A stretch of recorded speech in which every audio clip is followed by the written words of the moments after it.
Hello, আমি Brontë Chattopadhyay আপনাদের সামনে আরও একবার নতুন একটা ভিডিও নিয়ে।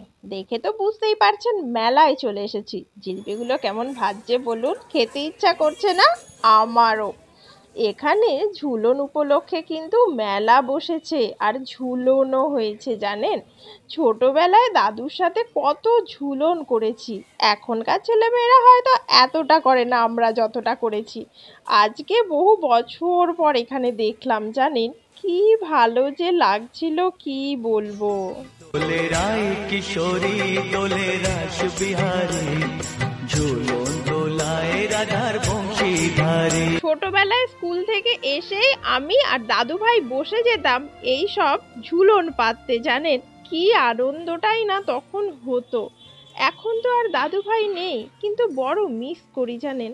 আপনারাও মিস করেন আপনাদের ছোটবেলাটাকে? আমি না ভীষণ মিস করি। আজও সেই অতীত আঁকড়েই পড়ে থাকি। কত সুন্দর সুন্দর প্রতিমা দেখুন, কি ভালো যে লাগছে দেখে। তো এবার দেখাশোনা হলো, বাইরে গিয়ে খিদে পেয়েছে, কিছু খেতে হবে জানেন। খাওয়া দাওয়ার দিকেও তো একটু দেখতে হবে। মেলায় এসছি আর খাবো না তা কি কখনো হয় বলুন?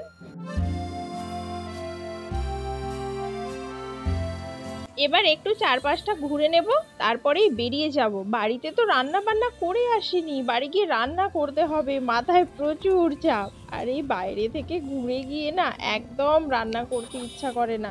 আচ্ছা, আপনাদেরও এরম হয়? আপনাদেরকে না আমি চুপি চুপি একটা কথা বলছি, আপনারা আবার আমার কর্তামশাইকে কয়ে দেবেন না যেন।